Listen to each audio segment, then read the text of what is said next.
اچھا ابھی حمزہ صاحب ہے میرے پاس، حمزہ صاحب سے پوچھتے ہیں اس کی کیا فیلنگز ہے یہاں پہ۔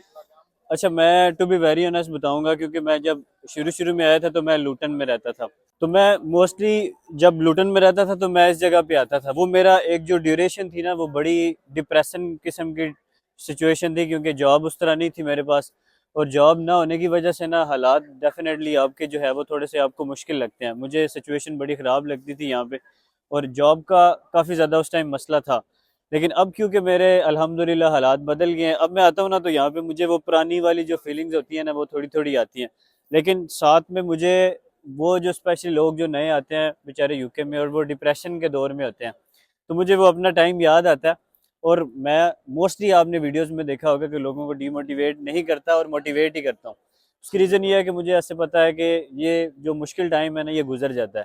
یہ جیسے ہی گزرتا ہے تو یہ کنٹری میں آپ کو مزہ آنے لگتا ہے. اور شروع میں ہر بندہ کہتا ہے یار میں ادھر سے واپس ہی چلا جاؤں تو بہتر ہے، لیکن ایٹ دا اینڈ یہ کنٹری جتنی آپ کو مشکلات دیتا ہے اتنا آپ کو ریوارڈ بھی دیتا ہے، تو ایٹ دا اینڈ فائدہ ہی ہوتا ہے آپ کو. ابھی میں اگر اپنی بات کروں نا، میرے تقریباً 6-7 منتھ یہاں پہ ہو گئے.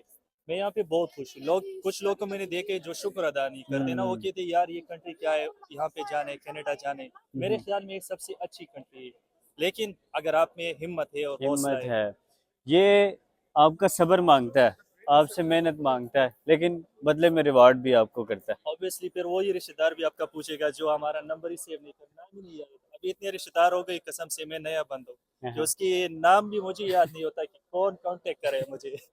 ایسے ہی. اچھا شنواری صاحب مجھے یہ بتائے، جو نیا بندہ لندن آنا چاہتا ہے نا، تو کیا اس کو آپ ریکمینڈ کریں گے کہ نہیں یہاں پہ آنا؟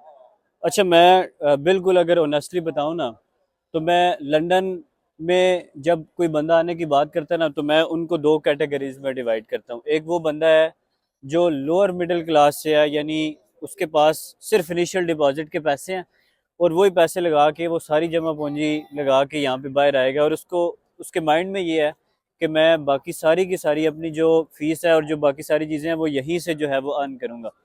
تو اس بندے کے لیے جو ہے وہ ڈیفینیٹلی یہ ریکمینڈڈ لندن نہیں ہے، کیونکہ اگر آپ کی جیب میں پیسے نہیں ہیں نا شروع میں تو پھر آپ یہاں پہ لندن میں صرف لندن یو کے، بہت سارے لوگ یہ سمجھتے ہیں کہ یو کے ہی لندن ہے، تو ایسا نہیں ہے. ٹھیک ہے لندن تو ایک سٹی ہے، اس کے علاوہ پوری دنیا ہے جو ہے وہ جو یو کے میں اور بہت سارے سٹیز ہیں.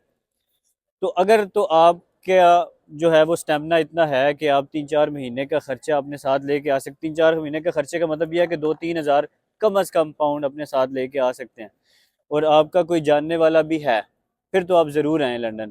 لیکن اگر آپ کا نہ جاننے والا ہے اور نہ ہی آپ کے پاس پیسے ہیں، آپ جیب میں 500-300 پاؤنڈ لے کے آ رہے ہیں، آپ یہ سمجھ رہے ہیں کہ میں جاب کر کے سٹارٹ میں ہی ارن کر لوں گا، تو پھر میں ریکمینڈ نہیں کروں گا. پھر میں ادر سٹیز جو ہے وہ ریکمینڈ کروں گا. جیسے آپ مینچسٹر آ سکتے ہیں، آپ برمنگم آ سکتے ہیں، آپ ایڈن برا والی سائڈ پہ جا سکتے ہیں، گلاسگو سائڈ پہ جا سکتے ہیں، ویل سائڈ پہ جا سکتے ہیں.